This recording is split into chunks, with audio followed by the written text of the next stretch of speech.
At 6:02 a.m., Elijah Cross pushed open the back gate of Royal Oaks Shooting Club, same as every morning. He wore the same navy coveralls, same steel-toe boots, same quiet face. In his left hand, a bucket of cleaning fluid. In his right, a heavy ring of keys that jangled against the silence like a warning no one ever heard. The club was already buzzing. Spotless marble halls echoed with laughter from retired generals, hedge fund kings, and oil heirs. The same men who never looked Elijah in the eyes when he mopped around their boots.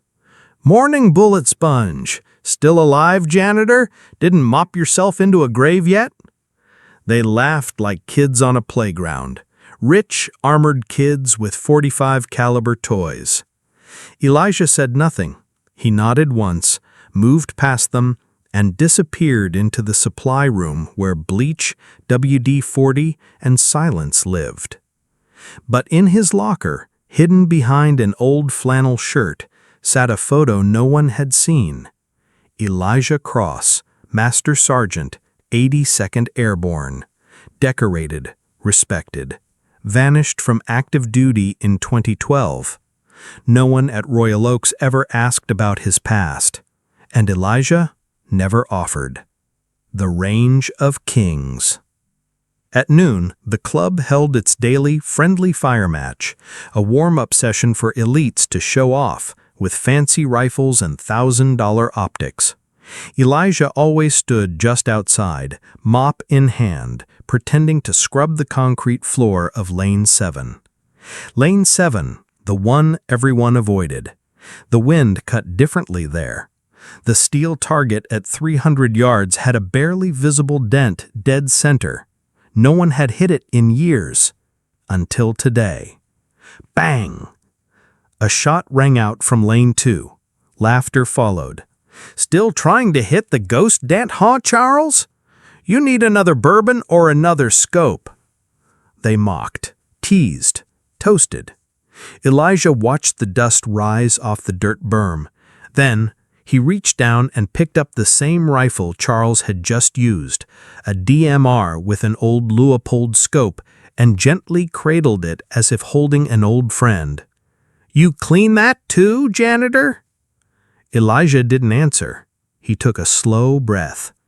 In one motion, precise, fluid, terrifyingly silent, he racked the bolt, shouldered the rifle, adjusted windage by feel, and bang!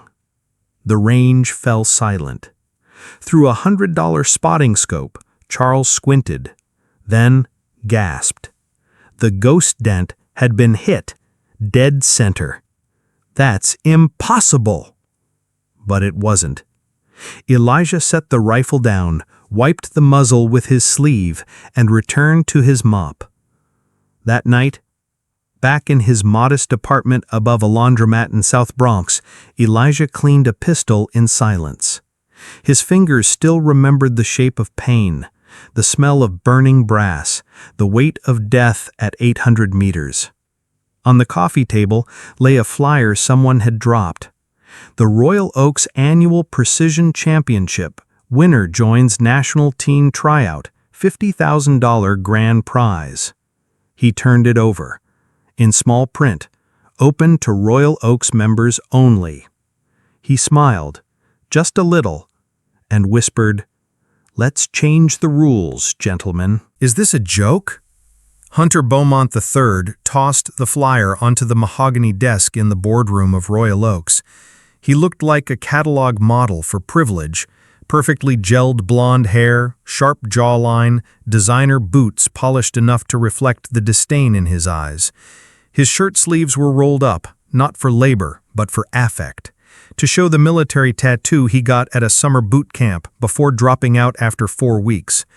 "You're telling me the janitor, the actual floor-scrubbing janitor, hit the ghost dent?"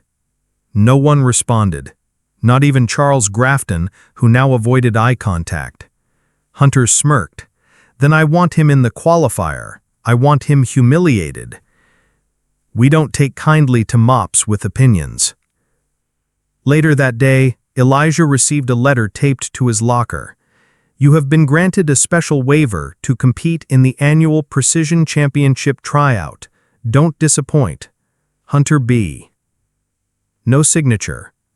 No smiley face. Elijah stared at the paper, then slowly folded it and tucked it into his chest pocket. That evening, as he swept Lane 7 under fluorescent lights, Hunter appeared beside him. "So, you're the legend now, huh?" Elijah didn't respond. "I've seen guys like you before. Good eyes, good aim, but no pedigree, no name." He leaned in. "You'll choke when it counts. All of you ghosts do." Then Hunter pulled out a small coin, a challenge coin from an elite sniper course, and dropped it at Elijah's feet. "Let's see if you're real or just another myth waiting to be erased." Whispered past, sharpened present.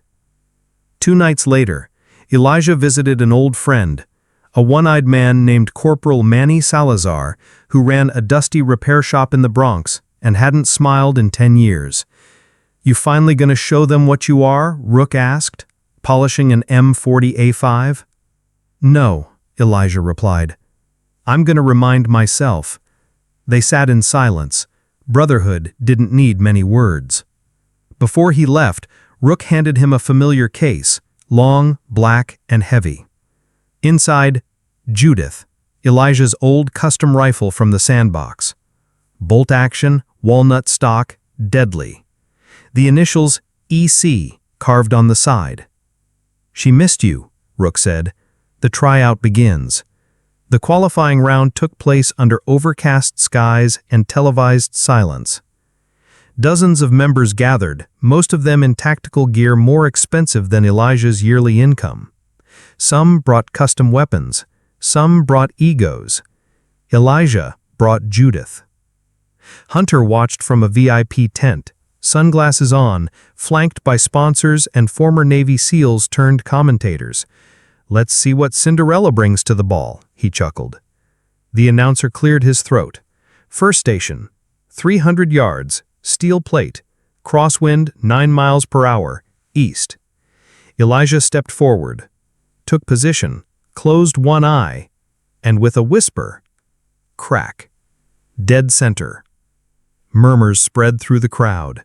Next round, moving target at 400 yards. Crack. Hit. Final test, timed triple shot at 500 yards. Standing, kneeling, prone. Crack. Crack. Crack.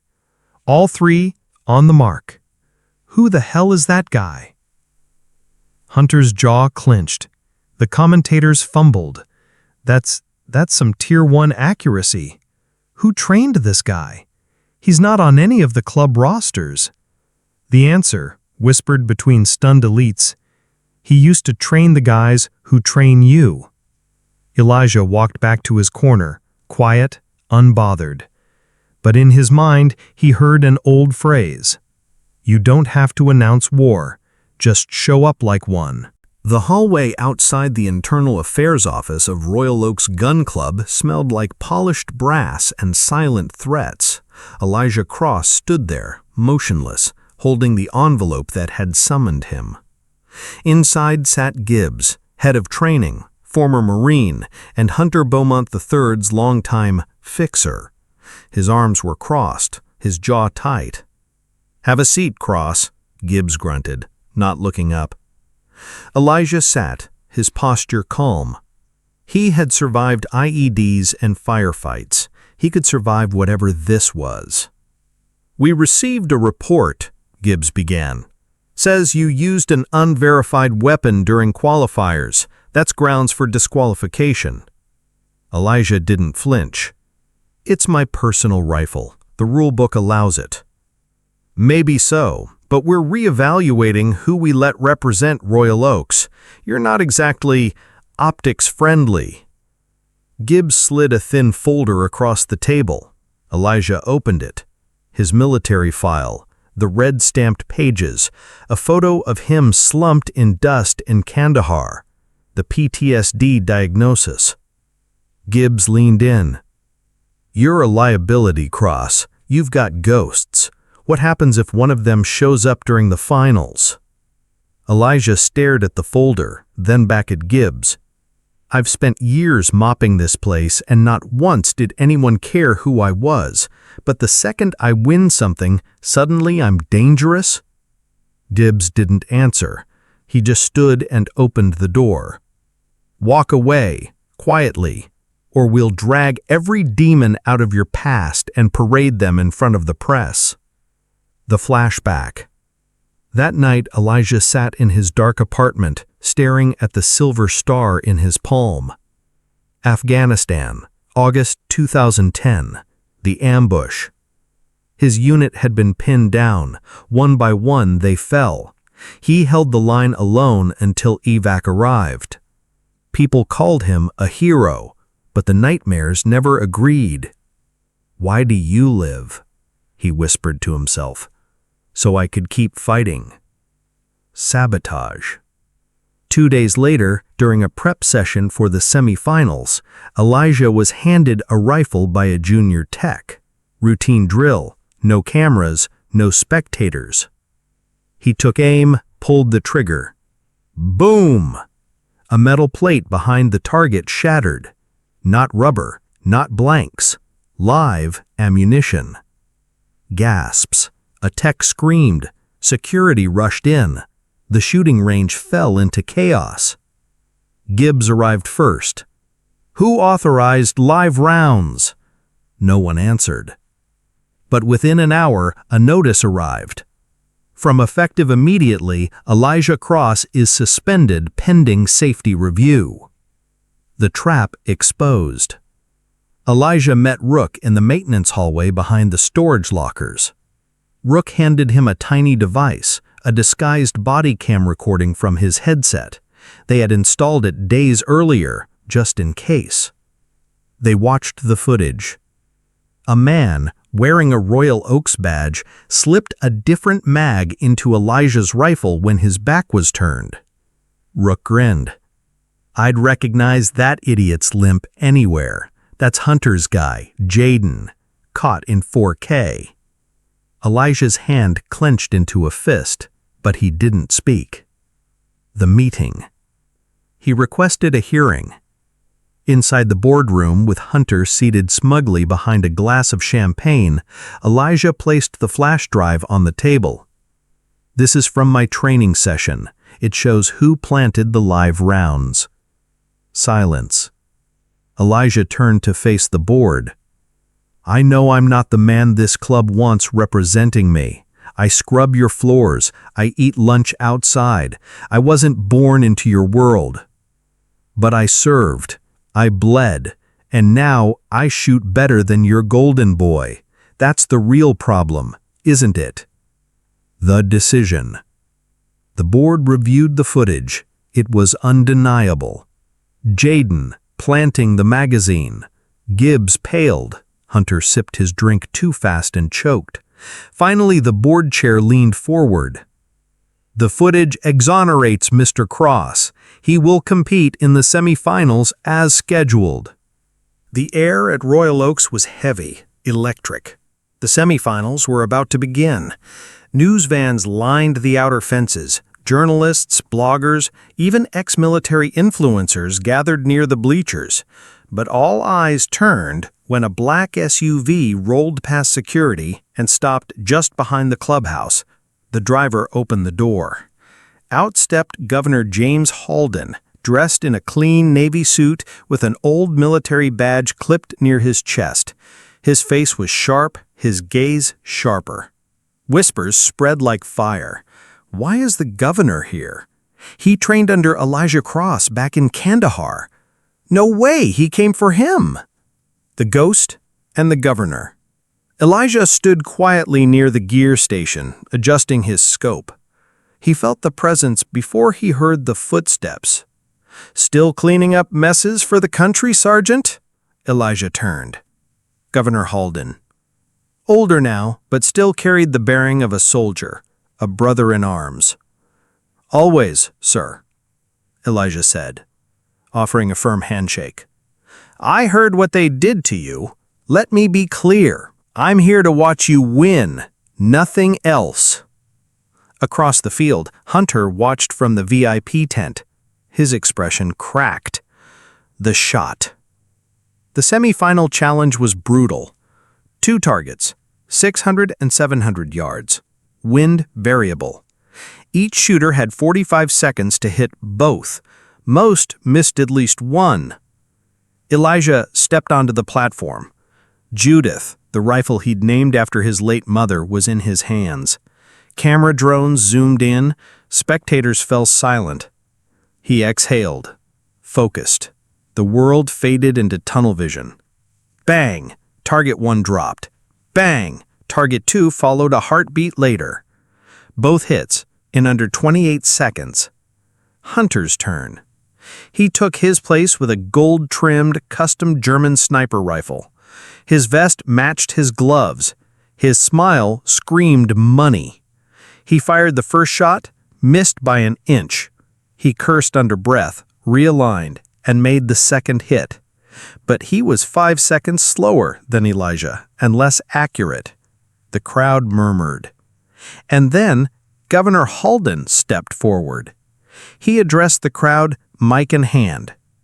"I served with Sergeant Elijah Cross. I once watched him hit a moving target at 900 yards in a dust storm. And now you're watching the best marksman in the state. Don't ever confuse money with skill." The entire crowd erupted in cheers. Hunter's face drained of color.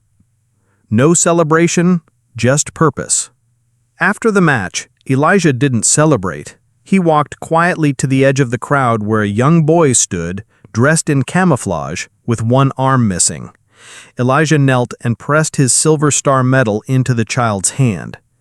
"I held the line once. Now it's your turn, little warrior." The boy started crying. Cameras captured the moment. The image went viral within hours. Final stand. The board announced Elijah Cross advanced to the championship round. Hunter protested loudly, again! But this time, even Gibbs stayed silent. And in a twist no one saw coming, the governor personally signed the clearance form for Elijah's participation, publicly. Hunter Beaumont III had never tasted failure. Not once, not in sports, not in business, and certainly not on the shooting range. He wasn't about to start now, especially not because of a janitor. The plot. In the sleek marble office of Royal Oak's executive wing, Hunter slammed a folder onto the table. "This is Cross's psych eval, PTSD, disciplinary discharge, everything we need to disqualify him." Gibbs looked uneasy. "That file sealed military data. If this leaks, then he's done," Hunter snapped. "The finals are in 4 days. I want him gone." He slid a $100,000 check across the desk. "Buy the decision if you have to." A setup in motion. That afternoon, Elijah received a letter. Subject to mental health evaluation before final round. He read it silently, jaw tight. Rook, watching from behind, hissed, "They're trying to break you, man, again." Elijah shook his head. "I'm not the one breaking." He took the letter, walked to his apartment, and made one phone call. The unexpected visit. The next morning, the club buzzed with whispers. A woman in uniform had arrived, sharp suit, stern eyes, carrying a Department of Veterans Affairs ID. She introduced herself to the board. "Dr. Lenora Singh, lead psychiatrist for the VA's Special Forces Division. I'm here on Mr. Cross's request."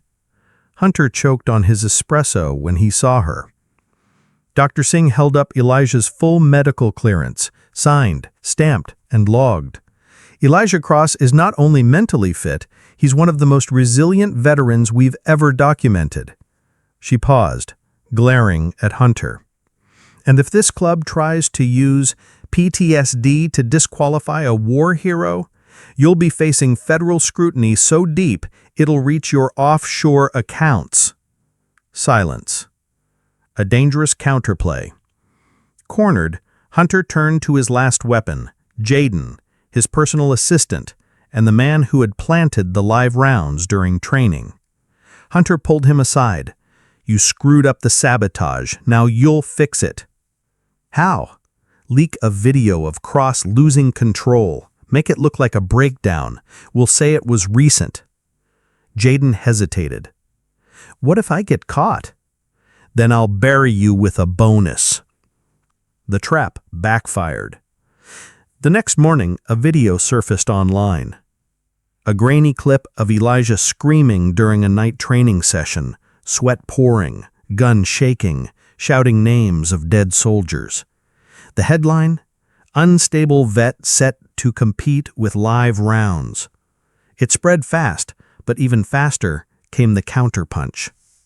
Elijah's attorney posted the full, original video, unedited, audio clear. The breakdown was part of a VA-sponsored trauma reenactment exercise done under supervision for therapy and training. Jaden had clipped it out of context, and within hours, cybersecurity footage leaked showing Jaden accessing club servers without permission. The club board called an emergency vote. Hunter's collapse. 3 hours later, Elijah stood in the boardroom. Hunter sat opposite, flanked by lawyers. The chairman rose. "Mr. Beaumont, we have evidence you orchestrated sabotage, leaked falsified media, and bribed club officials." He scoffed. "You can't prove anything. I am this club." Governor Heldon entered the room at that moment. "Not anymore." He handed over a signed executive order, an official investigation into Royal Oak's ethics violations. The shift. Hunter was banned from the finals, stripped of his membership. Sponsors pulled out within hours. His face vanished from promotional posters. He became a pariah overnight.